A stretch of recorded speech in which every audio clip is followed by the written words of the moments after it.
Hi, everyone. Welcome to our first episode of Five Flavors with Chef Phil. We put this video together for you so that we can provide to our community some levity and some really great cooking. So let me first introduce everyone. We have Ashley, who is a certified nutritional coach and educator. Next is Chef Phil, who is a fantastic chef and also a educator, and Elisha Kim, my sister, who is a instructional coach for teachers specializing in mathematics. And I'm Leah Kim, your host, acupuncturist and herbalist.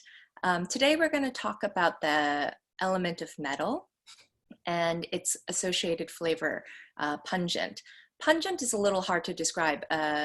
Some people liken it to spicy or acrid, but its quality is dispersing and circulating. Its energy is to move out accumulations. And so it's related to the lung and the large intestine. So when we have something that's pungent or acrid, we sometimes will sweat, right? If we have something spicy, or it'll just kind of wake us up and break us free from that moment. And that is the quality of the metal element. So we are going to introduce our favorite pungent flavor, kimchi. Take it away, Chef Phil. Good morning, everyone, and welcome to my kitchen here in New York. We're going to do a little bit of a kimchi, but not a traditional kimchi. What I chose to do is what I consider a fast kimchi. You'll be able to consume it within about 7 days. So we're going to do something with Napa cabbage, which is a Chinese style cabbage. And just to show you my beautiful basket here, I had friends actually, and I want to thank Meredith, Sam, and Michael. They stopped by an Asian market and picked up some vegetables, unbeknownst to them that I was going to be doing this presentation today. So I have kimchi's cousin. We have some bok choy here. I have some chai flowers and a few other vegetables. In my kimchi today, I'm going to show you that I put a few other ingredients in it where you have a recipe that we'll be sending out to you.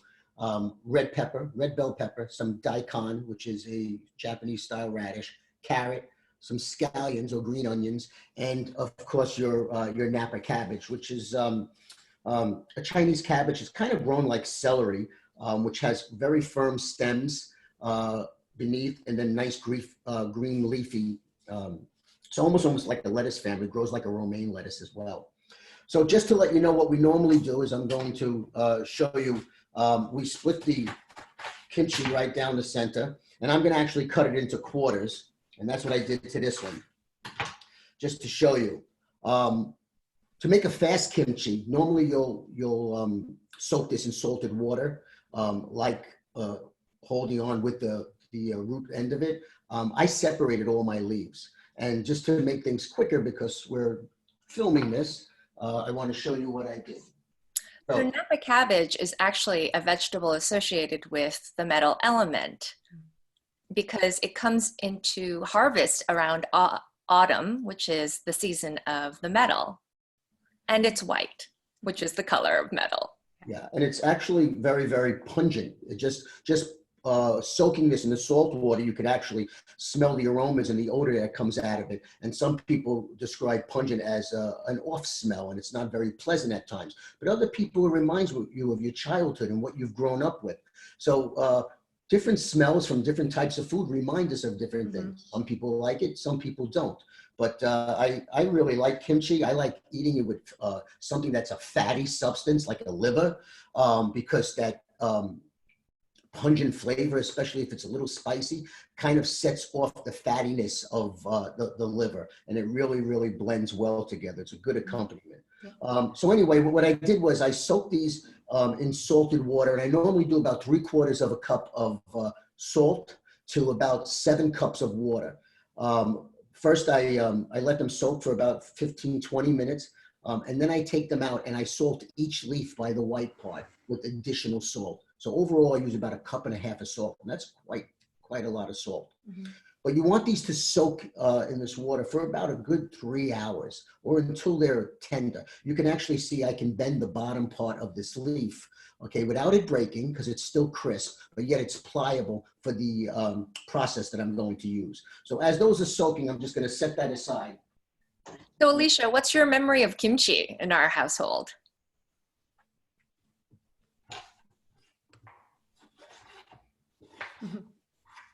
Sorry. I remember Mom making it and digging holes in the backyard and burying it deep so that it ferments. And definitely can't go without kimchi when eating a Korean meal. Definitely. Oh, yeah. So the reason it was buried in the backyard was that was traditionally the way that you could keep the food fresh. It was buried deep in the frozen earth. So it was a cooling method. It was a natural refrigeration. Ashley, what do you understand about kimchi from a nutritional standpoint? So going on what Phil said about eating it with fatty foods and liver, kimchi and these kind of bitter and pungent foods help aid digestion. They support liver detoxification.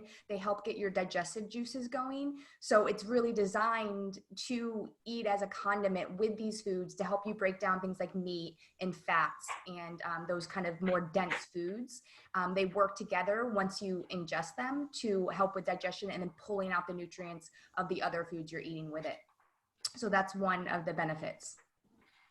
That's true, which is why a lot of times pungent flavors are side condiments, right? Sauces, pickles, brines. They all help with breaking down and dispersing accumulations, right? So kimchi also being such a fibrous food or a vegetable, it does help with digestion. We also have the probiotics that come in any kind of fermentation process. We love probiotics, so fermented foods. So Elisha, did you know that when you're making kimchi, that the bacteria that lives inside of you in your home is actually being imparted into the kimchi and the fermentation process? So kimchi is a little microcosm of your macro world. There's a little bit of you in that kimchi. So in other words, if you commit a crime and your fingerprints are not on file, okay, your DNA, they can come and check your kimchi and they'll find you in a minute. So that would be a great episode of like Law and Order. I know. Murder Caught by kimchi. Caught by kimchi. So, you know, that's something which is one of the major benefits of kimchi, right? One fun fact, people think that Koreans have been eating kimchi for like thousands of years, and it isn't true. There had been forms of a pickle or a kimchi prior to the 17th century, but it really wasn't until about the 18th century, 17th, 18th century, I can't be quite sure now, where the Portuguese in the trade route introduced hot peppers, which was not native to Korea. And they found that the hot peppers actually helped with the fermenting and preserving aspect. And so therefore you could use less salt. So that's actually how we got red kimchi. What Elisha and I know of what we call like white kimchis, that's actually more traditional to the kimchi lineage that goes further back than red kimchi. Red kimchi also has not only benefits in terms of the probiotics, but the mixture of spices, peppers, garlic, onions, sometimes salted fish or fish sauce, they're all actually medicinal qualities that actually help sort of create circulation. Hot pepper, we know that it's great because it has capsaicin in it, which are wonderful for the joints. And basically what gives you your heat.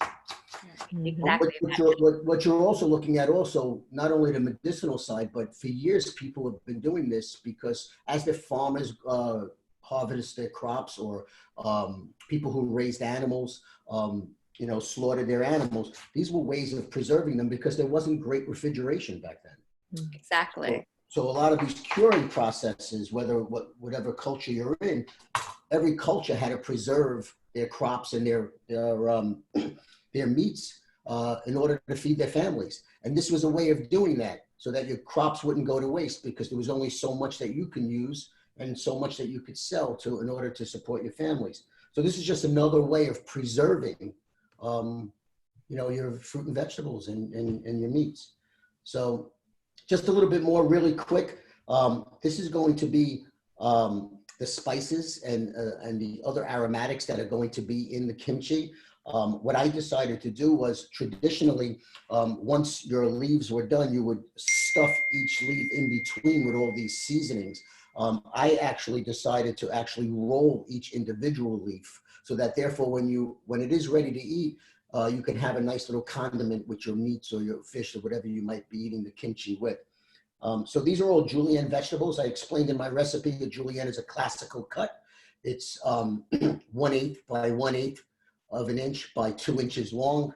And it's something that I teach my kids in Culinary 1. And I'm just going to put these all in a bowl. And I have some fresh ginger here and some garlic.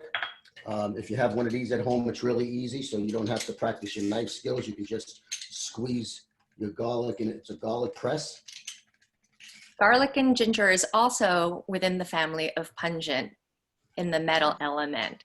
Elisha, I think you need one of those garlic presses. I think I have one. I just haven't used it yet. As far as the ginger, I like just to chop it up so it spreads out a little bit throughout the kimchi. You can put a few pieces in whole, you'll get the flavor as well. I just think when you start to agitate the ginger, it'll bring out more of the natural oils and the flavors that are in there. Ashley, can you speak a little bit about ginger? Yeah, so onions and ginger and all these other foods that we add in, and we actually find in so many different cultures, which is really interesting. One of the big things that I love about them is they're very good for the immune system.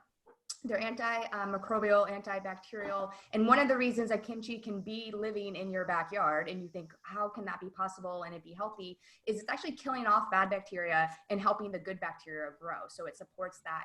And it's good for our immune system. So I know there's a lot of tradition of drinking, like right now I'm drinking ginger tea, helping to boost the immune system. It's great during flu season. Onions and garlic are also great for fighting off the immune system. I have a friend who actually, his mom was an acupuncturist, and she tells stories of having to sleep with garlic in her socks because it's supposed to help pull out and help the immune system. And she laughs about it, but she's like, it totally works. So for years, it's been used, and you'll find that all across the world, especially garlic. Ginger is used in so many different cultures, and it's because that immune system boosting and that health benefit that comes in, but also the flavors and the way it really just brings everything together. I know for me personally, the smell of garlic cooking in the house is like one of my favorite smells, that like fresh garlic starting to cook and things like that. But the benefits for the immune system are really what they're most known for. And the beauty of ginger, garlic, things that are pungent, as Chef Phil described, is its aromatic quality. And it's those aromatics that actually not only stimulate our senses to start the digestive juices, but it's those aromatics that also open up our pores. Mm-hmm. Yep. And don't forget, when you walk into a restaurant or you just happen to be cooking at home, before you even see anything, it's the aromas that kind of whet your appetite. And then obviously you get the visual when you're looking at it. And I always say people eat with their eyes first, but I think people eat with their senses as far as the smell first, because that's what's more intoxicating, and that kind of wakens up your brain and the senses of what's going on. Yep. And so it starts really your important. digestive system. So I remember learning in nutrition school, we said that digestion starts in the nose. So the smell, and that smell of those foods actually gets your hydrochloric acid in your stomach digestive juices starting to flow. And so there's a physical as well as mental component of starting digestion, and the whole process starts with that smell. And the smell tells you what you're going to be expecting to eat and what it's going to taste like, because taste really comes from smell. The two work together in order for you to understand what you're eating. Yeah. So moving on with the kimchi, I have all these nice vegetables julienned inside with the ginger and the garlic. I'm going to add a little salt, not much, because don't forget we have a lot of salt in the kimchi. But you want the salt also to wake up these vegetables. You want to be able to draw, and it also draws the liquid out of them as well. Okay, and that's exactly, salt is a curing agent. So, exactly what it's doing to the kimchi, it's curing it. It's actually cooking the kimchi while it's sitting in that solution right now. So a little salt in there. I throw a little fish sauce, about a teaspoon of fish sauce. Okay. Yet Now this is another also pungent this smell. exactly. This is also a fermented sauce that's made from salt and anchovies. You know, with just I love the smell of it. To be honest, you have to also be careful how much you use though, because you know we are making something that you want to blend nice flavors together. You don't want one to overpower the other. I also throw in a couple of teaspoons of mirin, which is a sweet rice wine. This is going to help also quickly marinate and ferment these flavors together. And I like spicy. I use sambal. I do 2 tablespoons of sambal. And what is sambal? Sambal is a chili paste. Okay, it's like a hot sauce. I mean, it's as simple as that. It's a chili paste. There's garlic. I believe there's dried shrimp in here too, if I'm not mistaken. It might not in this one, but it's mostly salt, chilies. There's some what else? Ingredients. Elisha, do you think you could use cooking as a way to create a instructional program for teachers to engage their students in math? I mean, we're talking about measures and proportions, right? Yeah. Do you think that recipes and teaching children how to cook could also be a great way of teaching math? Yeah, it's a part of that application piece, and be able to make those conversions and equate, you know, the fraction units to, you know, to cooking. So I think definitely there's a benefit, and that real world application is really important. It's so funny because before we even got on, Elisha and I were speaking about math and how it applies to so many things in our life and the different ways that they're teaching it now. But yeah, math is so important in the culinary industry, especially when you're doing conversions. Many of your recipes, especially baking, yeah, teachers do rock. There's a I think a better appreciation of what we're going through right now for teachers. They should get a lot more credit than they normally do, and probably And also probably a raise too. And I remember our home ec classes, and I really love that. And I don't think they teach that as much anymore. But I have heard of some schools, and I remember seeing a documentary about some high schools offering culinary class as an option for classes. And it really helped students who weren't thinking about going to college. They wanted to do something with their hands. They wanted to be more hands-on, and it allowed them to start a career and start to learn the basics of culinary arts in high school, which I thought was just brilliant, because not only are you learning a skill and a job that you can do, but also cooking and feeding yourself is one of the most basic things we have to do that some of us have lost touch with.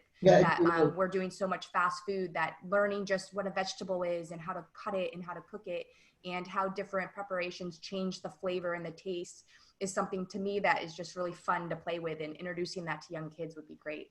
Especially younger kids today, because there's so much unhealthy eating in the world.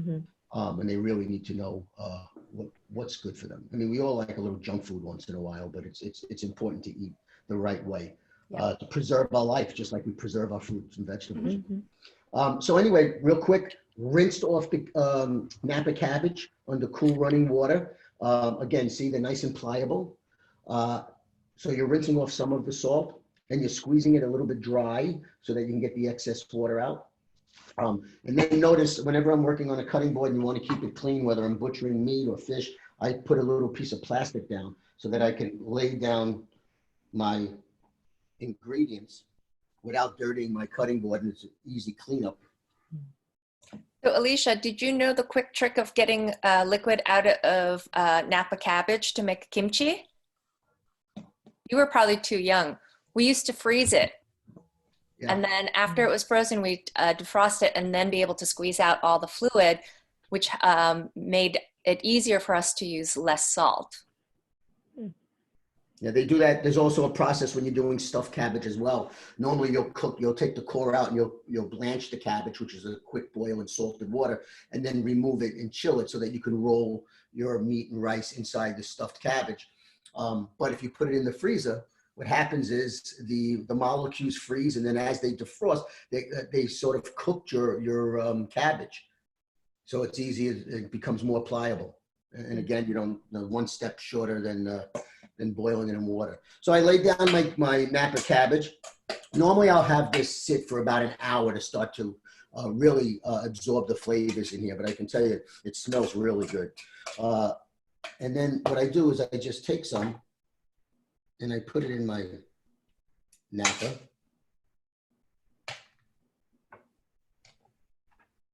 And don't be bashful, you want to use it. The colors look beautiful, Phil. Mm-hmm. You know, that's something when you're preparing food as well, you really need to be, you have to be visual, because let's face it, people don't want to eat ugly food. It's true. Well, also traditionally, it's at this point where we could use this very fresh style of kimchi, where we would actually put a piece of pork belly right in there, roll it up, and then just immediately eat it. And go a step further, get a nice little steam bun. Oh my God! And yes, a little carb there too, yeah. Right? So what I do is I roll these up. I lay my jar down, and I stuff these in the jar. And you want to stuff them in relatively tight. And if they fall apart a little, that's okay.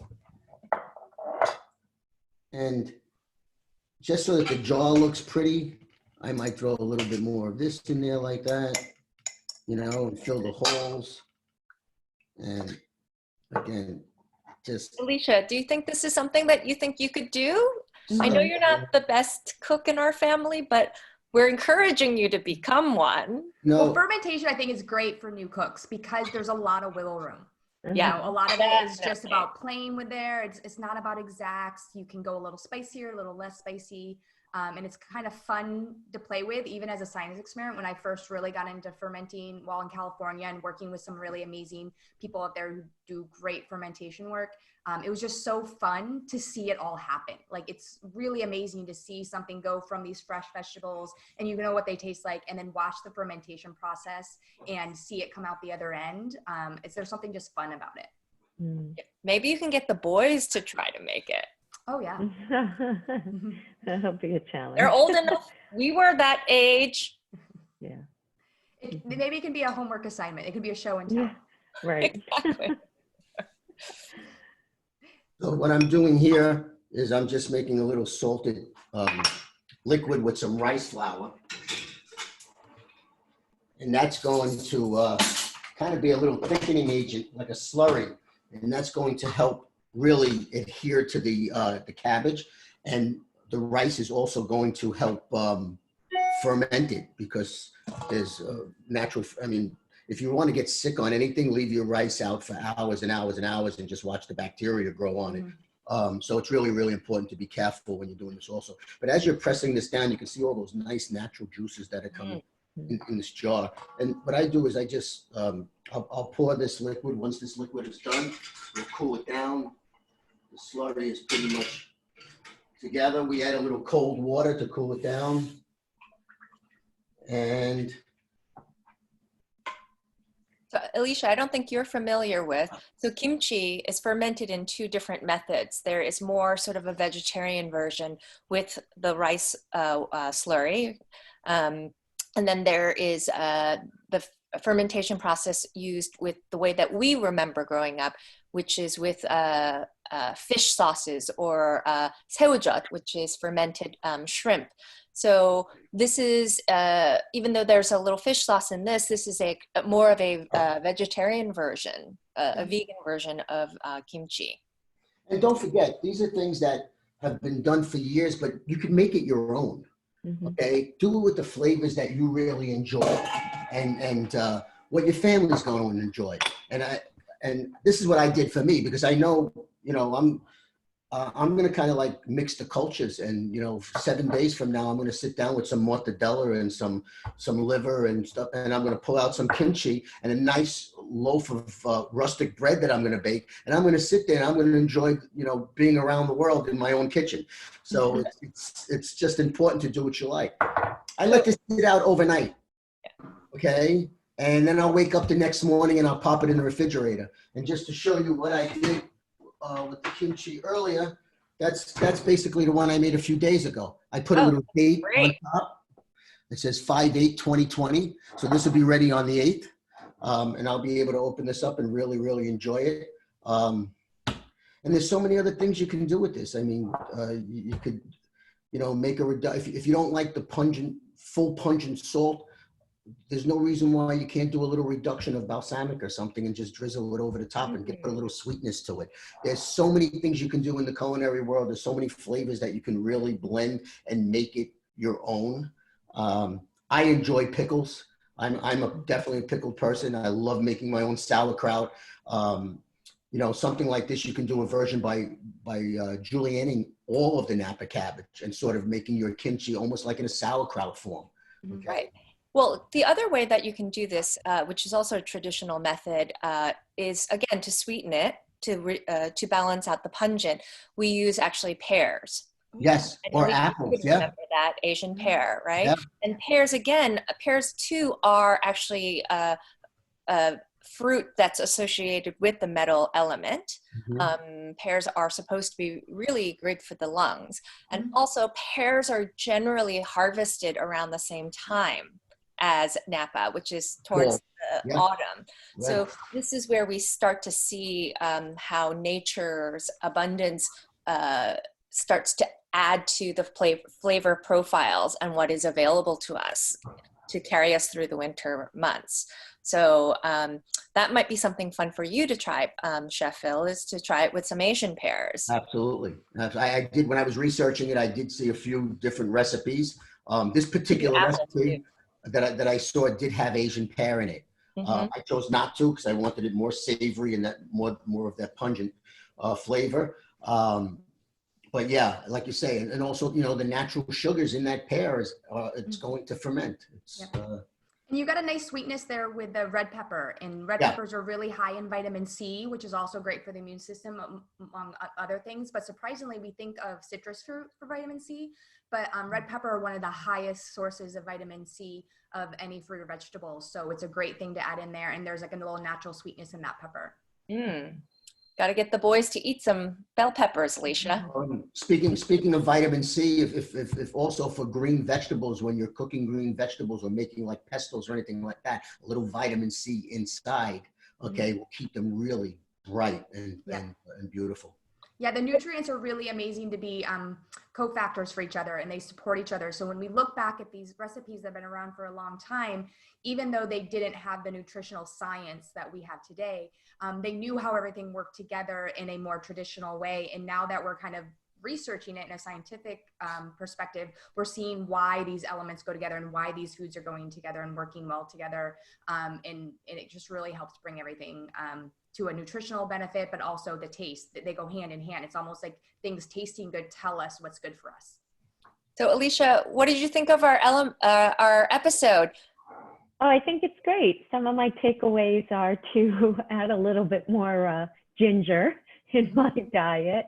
I love garlic, so I try to add that to everything. But no, this was, I think sometimes, the process of the kimchi making, watching my mother do it, just kind of turned me off to doing it.